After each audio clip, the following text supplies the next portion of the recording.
स्वामी जी, मैं चाहती हूं कि मुझे आपके जैसा एक बेटा हो। मैं आपसे शादी करना चाहती हूं। आपको मुझसे एक बेटा चाहिए, तो उसके लिए शादी करने की क्या जरूरत है? 9/11 को हम किस लिए याद करते हैं? किस लिए करते हैं? हाँ, इसको हम Osama bin Laden, World Trade Center के धमाके, टकराते हुए एयरप्लेन के लिए याद कर, डरा देने वाली तारीख है। पर 9/11 की यह तारीख गर्व से सर को ऊंचा कर देने वाली तारीख भी है, जब स्वामी विवेकानंद शिकागो में brothers and sisters of America नाम का वो सुंदर सा प्रवचन उन्होंने दिया। 7,000 लोगों ने खड़े होकर के मिनटों तक, कई मिनटों तक गड़गड़ाहट के साथ तालियां बजाई। भारत के एक युवा सन्यासी भारत के विश्व गुरु के रूप में भारत को स्थापित करने के लिए गए। ये है वो स्वामी विवेकानंद। 9/11 को हम न्यूयॉर्क के लिए नहीं, शिकागो के लिए जानेंगे। आतंकवाद के लिए नहीं, धर्म संवाद के लिए जानेंगे। लादेन के लिए नहीं, नरेन के लिए जानेंगे। कौन है ये नरेन? ये वही है नरेंद्र नाथ दत्त, यानी कि नरेन यानी कि स्वामी विवेकानंद। नमस्कार, विवेक बिंद्रा बोल रहा हूं, founder and CEO badabusiness.com। App तो डाउनलोड करी होगी अपने बड़ा बिजनेस। बहरहाल 12 जनवरी 1863 का आपका जन्म हुआ। सारे शास्त्रों को आप पहचानते हैं। नेशनल यूथ डे के रूप में मनाया जाता है वैसे इनके जन्मदिन को। खड़ा होकर के आज पावरफुल वीडियो देने वाला हूं आपको। वेद, उपनिषद, भगवद गीता, रामायण, महाभारत, पुराण सब याद था, कंठस्थ था इनको। रामकृष्ण मिशन की इन्होंने स्थापना करी सोशल सर्विसेज के लिए। स्वामी विवेकानंद, आपको मालूम है, जमशेदजी टाटा के गुरु भी थे। कुछ ऐसी कहानियां बताऊंगा आज आपको स्वामी विवेकानंद। मैं इतना उत्साहित हूं आज श्रील प्रभुपाद के बाद, जो इन्होंने इस्कॉन की स्थापना करी, जिन्होंने पूरे विश्व में भगवद गीता लेके गए। उनके अलावा स्वामी विवेकानंद जो पूरे विश्व में हिंदू, हमारे देश की संस्कृति, हमारे देश को पूरी दुनिया में पहुंचाया। स्वामी विवेकानंद बचपन में थोड़े शैतान थे। माता पिता बचपन से शुरू करते हैं ना, माता पिता उन्हें बोलते थे, इतना खेलता रहे, इतना शैतान है, हाँ, नरेन नरेन नरेन नरेन। और ये क्या, चंपा का पेड़ इनके घर के आंगन में हुआ करता था, उस पे उसका टहनी थोड़ी कमजोर होती है, ये उस पर लटकते थे। समझाएं तो मानते नहीं थे। सारे दोस्त इनके उस पर लटकते थे। तो एक दिन पिताजी ने बुलाया, बोला कोई चाल चलता हूं। उन्होंने बुलाया, नरेन इधर आओ, सारे दोस्तों को बुलाया। बोला ये चंपा के पेड़ पे ना एक भूत पिशाच रहता है, और अगर कोई यहां पे इसकी डाली को तोड़ेगा तो वो आपकी गर्दन को मोड़ेगा, डाली को तोड़ेगा वो गर्दन को मोड़ेगा, डाली को तोड़ेगा वो गर्दन को मोड़ेगा। सारे बच्चे घबरा गए, अरे चंपा के पेड़ पे भूत है, डाली को तोड़ेगा वो गर्दन को मोड़ेगा। घबरा गए, सब भाग गए। नरेन यानी कि स्वामी विवेकानंद अगले दिन जाके फिर खेलने लगे। फिर जाके उसी पेड़ पर लटक गए। बच्चों ने बोला, ए तेरी गर्दन को तोड़ेगा, तू डाली को तोड़ेगा वो तेरी गर्दन को मोड़ेगा। स्वामी विवेकानंद क्या बोले, इतना दिन से खेल रहे थे ना, अगर कोई भूत होता अब तक गर्दन तोड़ गया होता। ये पापा बेवकूफ बना रहे हमारे को। इतने एक्स्ट्राऑर्डिनरी एथिक्स थे इनके कि एक दफा रामकृष्ण परमहंस जो इनके अपने गुरु थे, उन्होंने इनसे कहा कि इनको, इन्हीं सारे शिष्यों को बोला, सारे बच्चों को बोला कि अपने अपने घर से सबको एक मुट्ठी चावल चोरी करके लाना है, पर शर्त यह है कि उन्हें कोई देख ना ले। अगले दिन सारे बच्चे एक मुट्ठी चावल, कोई देख ना ले, चोरी करके ले आए। स्वामी विवेकानंद खाली हाथ आए। उन्होंने कहा, भाई तुम खाली हाथ क्यों आए? बोले, गुरुजी आपने कहा था मुट्ठी चावल तब चोरी करना जब कोई देखे नहीं, पर मैं देख रहा था कि भगवान तो मुझे हर समय हर जगह से देख रहे हैं, क्योंकि वो सर्वव्यापी हैं। बड़े जबरदस्त एथिक्स थे इनके बचपन से ही, बड़े केयरिंग, कंसर्न्ड और कंपैशनेट थे। स्वामी विवेकानंद के पिता का जब देहांत हो गया, इनका फाइनेंशियल बैकबोन पूरी तरह से टूट चुका था, परिवार पूरी तरह टूट चुका था, गरीबी में डूब गए थे। पिता के देहांत पर इतनी गरीबी हो गई थी, पर कई बार घर में खाने के लिए जब बहुत थोड़ा होता था तो ये घर आकर के झूठ बोलते थे कि मैं तो आज किसी भोज पे गया था, मेरे को हो इतना पकवान खिलाया मम्मी, मजा आ गया। और माँ को बोलते थे आप खा लो ये खाना, और कई कई दिन तक घर पे खाते नहीं थे, क्योंकि सबका, इनका ना बचपन से ही मन के अंदर ये फीलिंग थी कि मुझे सबकी सेवा करनी है। इनका फोकस बड़ा फैल्कन लाइक था। एक कथा तो मैं इनकी बता चुका हूँ कि पूरी की पूरी शादी की बारात निकल गई थी, ये पढ़ते रह गए, इनको पता ही नहीं चला यहाँ से बारात निकल गई। लोग पूछ भी रहे थे बारात गई, बारात, कुछ नहीं पता चलता है, ऐसा फोकस था इनका, इतना भयंकर फोकस। एक दिन ऐसा हुआ कि ये बेहोश मिले अपने कमरे में। लोगों ने पूछा, भाई क्या हो गया, क्या हो गया, क्या हो गया? पानी डाला, उठाया इनको, ऐसा ऐसा ऐसा ऐसा हिलते हुए, झटका देते हुए खड़े हुए। तो पूछा क्या हुआ? बोला कुछ नहीं, मैं तो पढ़ रहा था।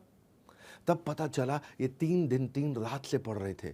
इन्होंने कुछ खाया नहीं, कमजोरी के कारण अचानक थोड़ा अनकॉन्शियस हो गए थे। हाँ, ये इनका नेचर, इनका प्रकृति इतना फोकस का था, इतना फोकस कि 3 दिन 3 रात बोले मुझे खाना याद ही नहीं आया। उनको बाहर, उनको किसी ने बताया कि आज क्या तारीख है, इनको पता चला तारीख 3 दिन आगे निकल चुकी, क्योंकि कई किताबें पढ़ते चले गए, पढ़ते चले गए, पढ़ते चले गए। उत्तिष्ठ जागृत प्राप्य वर्ण निबोधिता, उठो जागो तब तक लक्ष्य के पीछे भागो जब तक लक्ष्य प्राप्त ना हो जाए। Rise awake and stop not until your goal is achieved. ये स्वामी विवेकानंद का वो गोल्डन स्टेटमेंट है। दया जो है ना, इनका स्वाभाविक गुण था। इनकी मां ने एक बार इनको कहा कि बेटा जरा चाकू पकड़ाना, मैं सब्जी काट रही हूं। तो चाकू पकड़ाते वक्त उन्होंने क्या किया, चाकू की धार की तरफ है वहां से खुद पकड़ लिया और हैंडल अपनी मां को पकड़ाया। और तब मां ने हैंडल पकड़ा और देखा कि धार को अपनी तरफ पकड़ा। इसी पे मां ने सारे भाई बहन और सब बच्चों को बताया कि ये इसके अंदर करुणा की भावना है, जो दूसरों को कभी दुख ना पहुंचे, दर्द ना पहुंचे, बचपन से ऐसे थे। स्वामी विवेकानंद जब शिकागो गए आगे चल के बड़े होने पे, तो वहां एक लाइब्रेरी जाया करते थे। एक किस्सा सुनना बहुत मजा आएगा आपको। लाइब्रेरी जाते थे, सुबह किताब बोरो करते थे, शाम को वापस करते थे, सुबह किताब बोरो करते थे, शाम को वापस करते थे, सुबह किताब बोरो करते थे। लाइब्रेरियन परेशान, बोले तुम इंडियन पागल हो गया भैया, सुबह किताब बोरो किया, शाम को वापस किया। बोले जब पढ़ना नहीं तो मजा क्यों लेते हो, टाइम क्यों वेस्ट करते हो। स्वामी जी बोले मैं सब पढ़ लेता हूँ, मैं इतनी मोटी किताब सुबह लेके जाता है, शाम को पढ़ लेता है, शाम को वापस कर देता है। तो लाइब्रेरी ने बोला मैं तेरा टेस्ट लेती हूँ। उन्होंने उनका टेस्ट ले लिया। उन्होंने 1 महीने की 30 किताबें उठाई और बोला कि चलो मैं इसमें से कुछ पूछती हूँ। जब पूछने लगी उनसे, तो स्वामी विवेकानंद ने न केवल ये उसका उत्तर दिया, बल्कि ये भी बता दिया कि आप 1415वें पेज से, आप 392वें पेज से, आप 221 पेज से ये प्रश्न पूछ रहे हैं और इसका उत्तर इस पैराग्राफ में लिखा। और पूरा का पूरा पैराग्राफ याद रहा। फोटोग्राफिक मेमोरी, स्वामी विवेकानंद अद्भुत थे। एक बार एक ब्रिटिशर ने स्वामी विवेकानंद से पूछा कि Swami ji why don't you wear proper clothes. अब वो भगवा वस्त्र में रहते हैं ना, धोती कुर्ते में, भगवा वस्त्र में। उन्होंने पूछा कि why don't you wear proper cloth like a gentleman. तो इसका अर्थ क्या हुआ, भाई तुम अच्छे कपड़े जेंटलमैन के लिए क्यों नहीं पहनते। तो स्वामी विवेकानंद मुस्कुरा के बोले कि आपके कल्चर के अंदर टेलर आपको, दर्जी आपको जेंटलमैन बनाता है, पर हमारे भारत में, हमारे कल्चर के अंदर हमारा कैरेक्टर हमारे को जेंटलमैन बनाता है। ये कैरेक्टर के बहुत पक्के थे। इनका एक तो इच्छा शक्ति और बुद्धि, ये 2 चीज़ बहुत ज़बरदस्त थी। ये वहाँ यूनिवर्सिटी में पढ़ा करते थे अमेरिका में। और एक दिन जब कैफेटेरिया में कुछ खाने गए तो थाली में भोजन लिया, जाकर के बैठ गए टेबल पे। जैसे ही टेबल पे बैठे तो वहाँ उनका एक प्रोफेसर बैठा हुआ। वो अंग्रेज प्रोफेसर इनसे चिढ़ता भी था, बहुत चिढ़ता था। हाँ, तो जैसे ही अंग्रेज प्रोफेसर ने देखा कि ये स्वामी विवेकानंद आके बैठ गया है, तो एकदम बोला वो, pigs don't sit next to swan. सुअर जो है हंस के पास नहीं बैठा करते हैं, ऐसा प्रोफेसर बोला उनको। स्वामी विवेकानंद मुस्कुराए, बोले सुअर हंस के पास नहीं बैठते। बोले नहीं बैठते। बोले ओके ठीक है, मैं उड़ जाता हूँ फिर। और उठ के प्लेट निकल पड़े। सारे बच्चे हंसने लग गए। वो सोच रहा था कि भाई इसको सुअर बोलूँ, ये कहते हैं मैं उड़ जाता हूँ। तो बेचारे प्रोफेसर की बेइज्जती हो गई। वो बोला मैं उड़ जाता हूँ, मतलब ये हंस तो सुअर। तो बेचारे जब सब हंसने लगे तो प्रोफेसर को बहुत बुरा लगा। उसने सोचा है मैं इसकी बेइज्जती करता हूँ, चिंता मत कर, तू क्लास में, तेरे को क्लास में देखता हूँ। वो स्वामी विवेकानंद क्लास में आके बैठे तो प्रोफेसर ने कहा तुम खड़े हो जाओ। स्वामी विवेकानंद को खड़ा कर दिया। खड़ा करके बोले अगर 2 थैले मिलेंगे बाजार में, एक में धन एक में बुद्धि, स्वामी विवेकानंद तुम क्या उठाओगे। तो स्वामी विवेकानंद मुस्कुराए, बोले मैं धन वाला थैला उठा लूंगा। बोले देखा, मुझको पहले ही पता था, है जी। तो बोला, प्रोफेसर बोला अचानक, बोला आप क्या करते। प्रोफेसर बोला मैं बुद्धि का थैला उठाता, बुद्धि जरूरी है। स्वामी विवेकानंद बोले ठीक बात है, जिसके पास जो नहीं है वो तो वही उठाएगा ना। हाँ, अब बच्चे बहुत जोर से हंसने लगे, है जी। उसने टीचर को फिर बेवकूफ़ बना दिया। लेकिन टीचर को जो है ना गुस्सा बड़ा, बोला इसको भी सिखाता हूँ, मैं अभी सिखाता हूँ। अगले दिन उसने टेस्ट ले लिया सबका, बोला सब टेस्ट दो। स्वामी विवेकानंद ने टेस्ट दिया, बहुत देर बैठ के बढ़िया टेस्ट दिया, इतनी शीट भर दी। तो जब प्रोफेसर के पास सारी शीट आई, प्रोफेसर साहब ने शीट पढ़ी नहीं और नीचे लास्ट में आखिरी शीट पर लिख के दे दिया इडियट। इडियट लिखा, वापस कर दिया, है जी। स्वामी विवेकानंद ने देखा कि भाई ये प्रोफेसर ने पढ़ा नहीं है और नीचे लास्ट में इडियट लिख दिया है। तो वापस गए प्रोफेसर के बाद, बोले प्रोफेसर साहब, हाँ गुरुजी, आपने जो है साइन करके अपना नाम तो लिख दिया लेकिन मेरे को मार्क्स तो दिया ही नहीं। तो वो इडियट बता दिया कि आपने अपना। इतना तेज थे स्वामी विवेकानंद, इतना तेज थे कि प्रोफेसर बोले इडियट लिखा तो आपने साइन कर दिया, मतलब। सो स्वामी विवेकानंद का मानना था कि अगर आप अपने आप को कमज़ोर मानोगे तो आप कमज़ोर हो जाओगे, और अगर अपने आप को शक्तिशाली मानोगे तो आप शक्तिशाली हो जाओगे। मानसिक रूप से बहुत बुद्धिमान, अलग ही प्रकार के, टिट फॉर टैट करने वाले। क्योंकि अंग्रेज लोग चिढ़ा करते थे उन दिनों भारतीयों से। तो एक दिन ट्रेन में जा रहे थे और जब स्वामी जी ट्रेन में जा रहे थे तो थोड़ा बर्थ होती है ट्रेन की, जान बेड जैसा होता है, उस पर लेट गए, उनकी आंख लग गई। तो बाजू में अंग्रेज बैठा था। अंग्रेज ने देखा ये स्वामी जी बैठे, चिढ़ते थे उनसे वो, तो उनका जूता उतारा, निकाल करके खिड़की से बाहर फेंक दिया। अच्छा, स्वामी जी ने देख लिया कि खिड़की से बाहर फेंका पर वो कुछ बोले नहीं, और अंग्रेज भी देखा स्वामी कुछ बोल नहीं रहा है। तो अंग्रेज को लगा इसको अंग्रेजी आती नहीं होगी या मुझसे डर गया है, तो ये कुछ बोल नहीं पा रहा है मेरे आगे। स्वामी जी चुपचाप लेटे रहे। थोड़ी देर में अंग्रेज को भी नींद लग गई। जब अंग्रेज को नींद लगी तो स्वामी जी ने जो है उठे, उनका हैट और अंग्रेज का कोट उठा करके खिड़की से बाहर फेंक दिया। जब अंग्रेज उठा तो देखा भाई हैट कोट कहीं मिल नहीं रहा, तो बोले स्वामी जी आपने मेरा हैट कोट देखा है? बोले हाँ देखा है। बोले कहाँ है वो? बोले वो मेरे जूते ढूंढने गए हैं। हाँ, मेरे जूते ढूंढने गए। इतना तेज टिट फॉर टैट करते थे। स्वामी जी के बारे में नेताजी सुभाष चंद्र बोलते थे कि ये फुल ब्लडेड मैस्कुलिन पर्सनालिटी है, फाइटर टू द कोर है। हाँ, फुल ब्लडेड का मतलब always enthusiastic, high on energy. ये कोई असाधारण वैसे स्वामी जी नहीं थे जो केवल हाथ ही जोड़ के ऐसे बैठे रहे। ये अलग प्रकार के स्वामी जी थे। इनका प्रेजेंस ऑफ माइंड बहुत तेज था। एक दिन जब ट्रेन में ट्रैवल कर रहे तो वहां कुछ लड़कियां आ गई सामने। लड़कियों ने देखा कि गेरुए वस्त्र में साधु बैठा है, बेवकूफ होगा, इसको कुछ बेवकूफ़ बनाते हैं। उन्होंने देखा कि स्वामी विवेकानंद ने बहुत बढ़िया घड़ी पहनी है, इतनी बढ़िया घड़ी तीनों लड़कियों की नज़र थी। तो उन्होंने स्वामी जी को बोला, ए स्वामी अपनी घड़ी उतार के दे दो, नहीं तो यहीं चिल्लाएंगे कि तुम हमको छेड़ रहे थे। तो स्वामी विवेकानंद चुप रहे। उन्होंने अनसुना कर दिया, ए स्वामी तुमको बोल रहे हैं घड़ी उतार के हमको दे दो। अंग्रेजी में बोला, मैं ऐसे बोल रहा हूँ, घड़ी उतार के दे दो, नहीं तो हम यहाँ शोर मचा देंगे कि तुम हम पे, हमारी इज्जत पे हाथ डाल रहे थे, तुम हमको छेड़ रहे थे। स्वामी जी जो है चुपचाप बैठे रहे। तो जब उन्होंने थोड़ा और आगे जाकर के बोला, स्वामी जी बोले हाँ। तो लड़कियां बोली अब क्या करें, हाँ जी कैसे समझाएं इसको? स्वामी जी बोले हाँ हाँ हाँ। और लड़की अच्छा पढ़ लेता है, बोल नहीं पाता, सुन नहीं पाता। उन्होंने लिख के दे दिया कि भैया सुनो, मेरी अपनी घड़ी उतार के दे दो, नहीं तो सबको बता देंगे तो हमको छेड़ रहे हो। स्वामी जी ने जैसे ही पर्चा लिया, जेब में रखा, बोला अब पुलिस को बुला लो, अब संभाल लूंगा। तो बहुत तेज थे वो कि जी लिखे तो मैं ले लिया, घड़ी उतार के दे दो। ये स्वामी जी का जो है ना प्रेजेंस ऑफ माइंड, ये कमाल का था। इनकी फोटोग्राफिक मेमोरी थी। एक दफ़ा इनको समुद्री जहाज से जब अमेरिका में जा रहे थे तो ये और इनका दोस्त जो कप्तान जहाज चला रहा था, कप्तान से बोले कि भाई साहब आप अखबार नहीं पढ़ रहे हैं तो आपका अखबार हम पढ़ लें थोड़ी देर के लिए। तो कप्तान बोला पढ़ लो, लेकिन मुझे वापस चाहिए क्योंकि मैंने अभी तक पढ़ा नहीं है। स्वामी जी बोले ठीक है। स्वामी जी लेके अखबार अपना पढ़ने लगे। स्वामी जी ने फट से अखबार पढ़ लिया 15 मिनट में। पढ़ने के बाद उनका दोस्त बोला स्वामी जी का कि भाई मैं भी पढ़ लूँ। बोला आप भी पढ़ लो। तो वो ही पढ़ने लगा। वो पढ़ने लगा। समुद्री जहाज में चल रहे थे तो हवा तो बहुत तेज चलती है। अचानक इतनी तेज हवा चली कि अखबार छूट के निकल के समुद्र में गिर गया। और कप्तान को आया बहुत गुस्सा, तुमको कहा था पागल स्वामी, तुमने अखबार मेरा उड़ा करके समुद्र में फेंक दिया, मुझको पढ़ना था। स्वामी जी बोले नाराज मत होइए, कोई बात नहीं। क्यों नाराज ना हूं, मेरा अखबार चला गया। नहीं कोई बात नहीं, नाराज मत होइए, जरा कोई कॉपी पेन पड़ा है? तो कॉपी पेन दिया। तो स्वामी जी गए, आधा घंटा कुछ लिखते रहे। यहाँ कप्तान खुंदक खा रहा था, स्वामी जी आधा घंटा कुछ लिखते रहे। कप्तान खुंदक खा रहा था, स्वामी जी लिखते रहे। थोड़ी देर बाद स्वामी जी आए, ये लीजिए पूरा अखबार आपको लिख के दे दिया।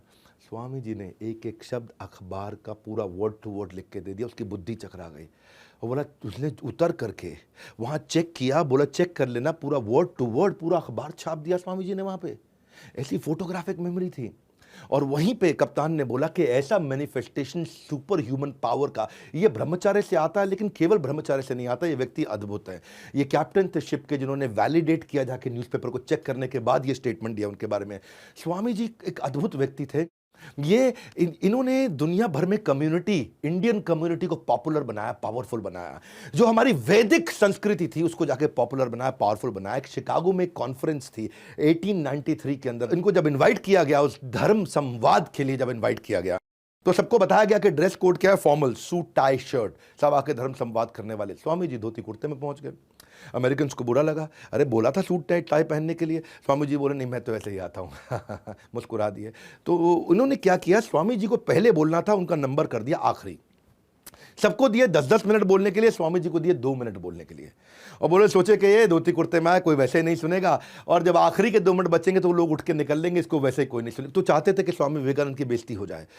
बहरहाल स्वामी विवेकानंद जब आखिरी के 2 मिनट इनको दिए गए, वो स्टेज पे गए, इधर देखा उधर देखा, गहराई से उन्होंने जब वो फेमस स्पीच अपनी शिकागो की दी, तो ये वो स्पीच है जो स्पीच लोगों ने सुनते ही खड़े होकर के बीच बीच में तालियां बजानी शुरू कर दी। कोई उठा नहीं।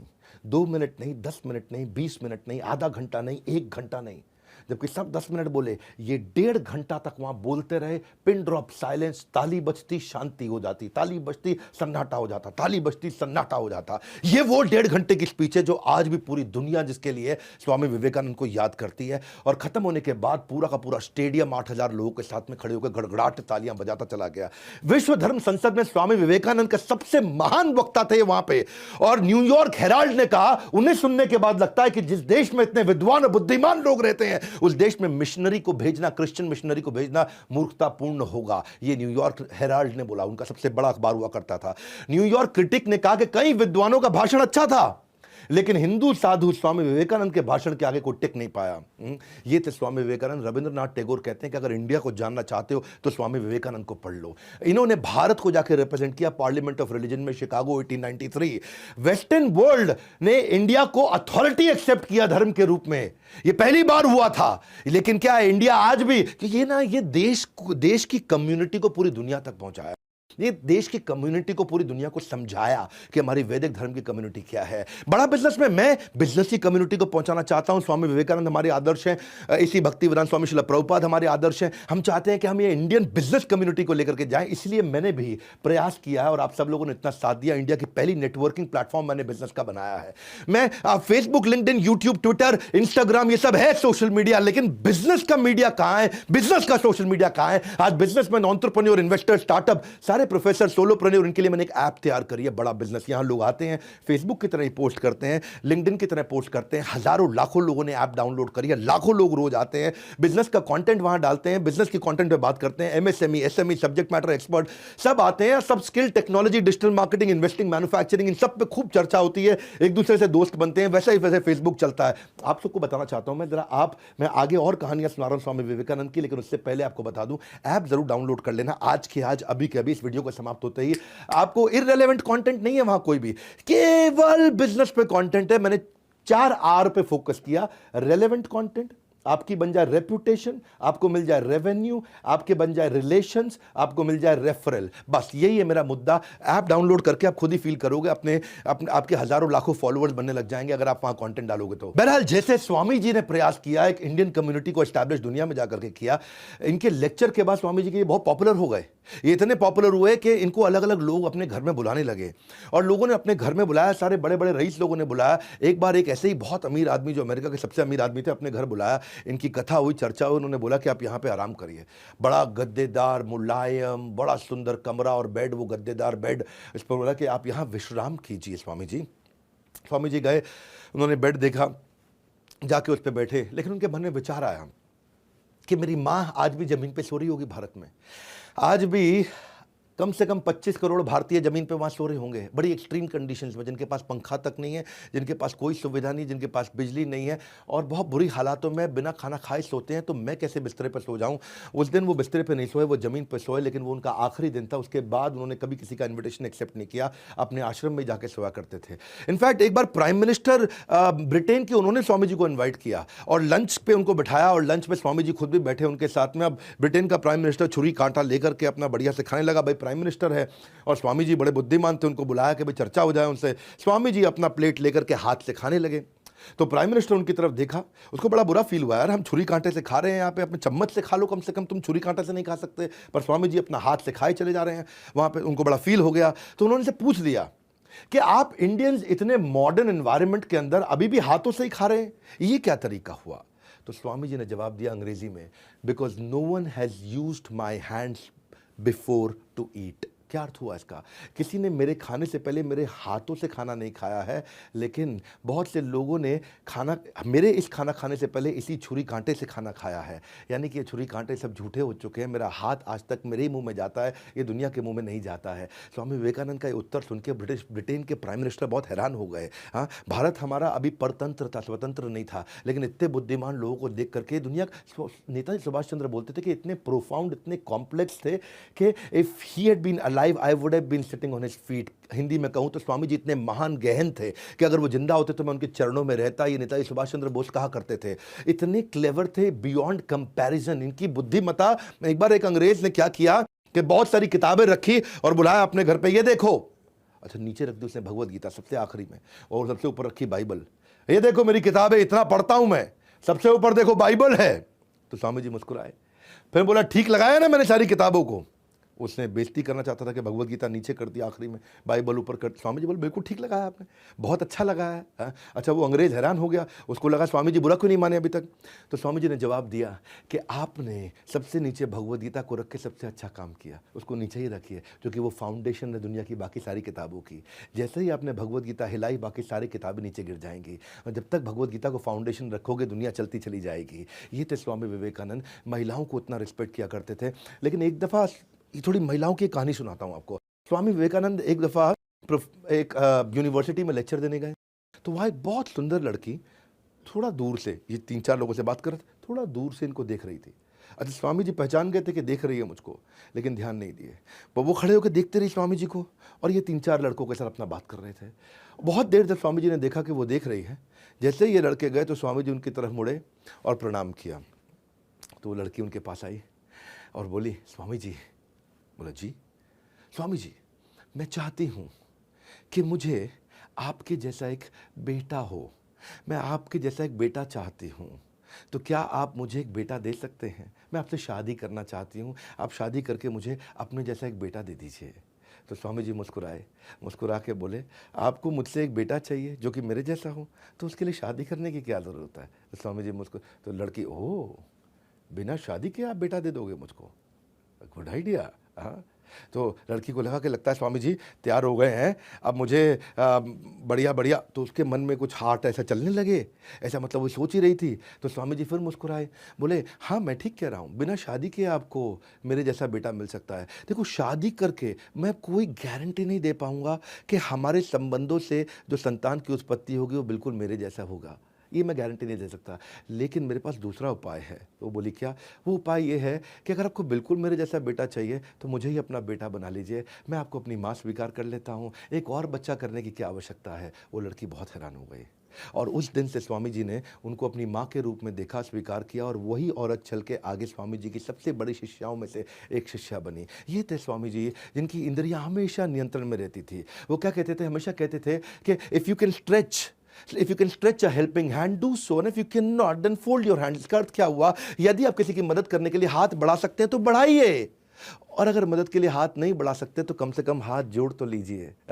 या तो हाथ बढ़ा के मदद करिए या हाथ को जोड़ लीजिए। स्वामी विवेकानंद ऐसे ही महिलाओं का इतना सम्मान करते थे कि मेवाड़ के एक राजा ने एक बार उनको अपने यहाँ पे एक किसी बड़े इवेंट में बुलाया, और मेवाड़ के राजा थे, राजसी वहाँ पे व्यवहार था, तो वो सब बैठे थे, और वहाँ पे कुछ महिलाओं का मतलब नृत्य गान सब चल रहा। तो कुछ महिलाएं अच्छा बढ़िया से डांस कर रही थी, अपना राजस्थानी स्टाइल में डांस कर रही थी। स्वामी विवेकानंद उठ के बाहर निकल गए। लोगों ने पूछा, ऐसा क्यों? बोला, it is indecent to see a women dancing for my own fun. हाँ, अपने मज़े के लिए महिला को नाचते हुए देखूँ, ये तो मेरा संस्कार नहीं है। सो इनका जो कैरेक्टर था वो बहुत पावरफुल था। एक बार स्वामी जी के ना आश्रम में उन्होंने नियम बना रखा था कि कोई औरत नहीं आ सकती है, और ये आई थिंक इट वॉज 1902 जून का महीना। ये बहुत बीमार थे, बहुत बहुत बहुत बहुत बीमार थे, बहुत सारी बीमारियां लग गई थी। तो इनकी माँ इनकी देखभाल करने के लिए आई, और स्वामी जी ने देखा जब मेरी माँ मॉनेस्ट्री के अंदर आ गई, यानी कि उस आश्रम के अंदर जहाँ सन्यासी ब्रह्मचारी रहते हैं वहाँ अंदर आ गई है, तो उनको बहुत गुस्सा आया। उन्होंने सारे शिष्यों को बुलाया, बोला मेरी माँ को ले जाओ यहाँ से। तो उन्होंने बोला, नहीं, आपका ध्यान रखने के लिए आए, आप इतने बीमार हैं। बोला, रूल इज़ रूल, सबके लिए बराबर रूल है। हाँ, ये मेरी माँ भी अंदर नहीं आ सकती है। तो उनकी माँ भी ब्रह्मचारी आश्रम तक चली गई, और 39 साल की उम्र में उसी साल अगले महीने उनका देहांत हो गया, इतनी सारी बीमारियों के कारण। उस समय उन्हें 39 बीमारियाँ थी, कैंसर भी था, क्षमा चाहता हूँ 31 बीमारियाँ, 39 साल की उम्र, migraine, tonsils, asthma, persistent fever, liver खराब हो गया, किडनी खत्म हो गया, इंडाइजेशन। ये 1 घंटे से ज़्यादा सोते नहीं थे कभी। इनको गैस्ट्रोनॉमिक्स, ब्लोटिंग, इनको सर्वाइकल की समस्या, बैक में पेन, इतनी सारी बीमारियां इकट्ठे हो गई इनको। 31 बीमारियों के साथ, हार्ट प्रॉब्लम के साथ, कार्डियक अरेस्ट के कारण इन्होंने देहांत हो गया इनका। वो कहते हैं कि हमेशा ये बोल के गए हैं स्वामी विवेकानंद, एक चीज़ जो मुझे अच्छी लगी, don't forget who is helping you. कभी भूलना मत जिसने तुम्हारी मदद करी है। हाँ, कभी उसके साथ द्वेष मत करना जिसने तुमसे प्रेम किया है, और कभी उसको लूट मत लेना जिसने तुम पे विश्वास किया। Don't forget who is helping you, don't hate who is loving you, don't cheat who is believing you. ये थे स्वामी विवेकानंद। मैं हमेशा ऐसी भक्ति विरान स्वामी शिला प्रभुपाद का वीडियो बनाया, आपने नहीं देखा तो शिला प्रभुपाद का वीडियो जरूर जाकर के देखिएगा। लेकिन इसके बाद मैं स्वामी विवेकानंद का वीडियो बनाना चाहता था। इतनी रिक्वेस्ट आप लोगों ने कमेंट बॉक्स में करी, अगला वीडियो किसका देखना चाहते हैं बताइएगा। पर एक बहुत बड़ी अनाउंसमेंट दे रहा हूं 2.5 साल के बाद, अरे बहुत एक्साइटेड हूं, 2.5 साल के बाद त्यागराज स्टेडियम में पूरे स्टेडियम के साथ खचाखच पावरफुल इवेंट करने वाला हूं। मेरे साथ सारे अरबपति प्रोफेसर और मैं खुद आकर के आपको बिजनेस ट्रेनिंग देने वाला हूं। अगर आप मेरे कोर्स को खरीद चुके हैं तो अपनी सीट ब्लॉक करा लीजिए। अगर आपने कोर्स नहीं खरीदा है तो फटाफट ले लीजिए। Powerful, impactful, high motivation business coaching program, सारे बिलियनियर प्रोफेसर, और स्टेडियम चाहे कितना भी बड़ा हो, हमारे लिए सीटें हमेशा कम पड़ जाती हैं। 3, 4, 5 जून सुबह से रात तक आप मेरे साथ रहने वाले हैं। बहुत बड़ा सेलिब्रेशन होगा, इतना सॉलिड ट्रेनिंग प्रोग्राम। मैं आपको साफ बात बताऊं, कितना भी बड़ा स्टेडियम क्यों ना ले लें, सीटें हमेशा कम पड़ती हैं, लोगों को वापस लौटना पड़ता है। अच्छा, इसमें कुछ स्पेशल सीट भी हैं। बिजनेस लाउंज सीट, उसका पता कर लीजिएगा, ये फर्स्ट रो होती है। फिर रॉयल डायमंड सीट, ये आगे की कुछ रो होती हैं। और फिर डायमंड कैटेगरी सीट, ये सारी की सारी प्रीमियम सीट्स होती हैं। ये केवल लिमिटेड है, चुनिंदा कस्टमरों के लिए। बाकी स्टेडियम में सब लोग बैठ ही सकते हैं, ये सीट्स लिमिटेड है। अगर आप बिजनेस लाउंज लेना चाहते हैं तो बिलियनियर प्रोफेसर के साथ उठ सकते हैं, बैठ सकते हैं, हमारे साथ उठ सकते हैं, बैठ सकते हैं। और बाकी की भी सीट्स में आप हमारे साथ आकर सेल्फी लेना चाहते हैं, आप सीधा मुझसे इंटरैक्ट कर सकते हैं आकर के। तो अगर आप मेरे साथ टाइम स्पेंड करना चाहते हैं, आकर के सीखना चाहते हैं, बोर्ड लाइन नंबर पे फोन कर लीजिए, पता लगा लीजिए। ये मौका आपको बार बार नहीं मिलेगा। स्वामी विवेकानंद के बाद अब और किसका वीडियो देखना चाहेंगे? मैं आपको बहुत सारे वीडियोस वापस देना चाहता हूं, फिर वापस आके खड़ा हो गया हूं और इस बार पूरे फोर्स के साथ फिर बहुत सारे वीडियोस लेके आने वाला हूं। जैसे मैंने पिछले साल बहुत सारे वीडियोस लेके आया था, इस बार बहुत सारी personality based case studies. Comment box में जानना चाहता हूं आप किसका वीडियो देखेंगे। और स्वामी विवेकानंद को प्रणाम करने के लिए नीचे कमेंट बॉक्स में उनका आशीर्वाद लेने के लिए, मुझको भी आशीर्वाद देने के लिए कि उनका आशीर्वाद मिले, हमारे साथ जुड़े रहने के लिए, वीडियो को सही लोगों तक पहुंचाने के लिए आप सबका हृदय की गहराई से प्रेम पूर्वक बहुत बहुत धन्यवाद।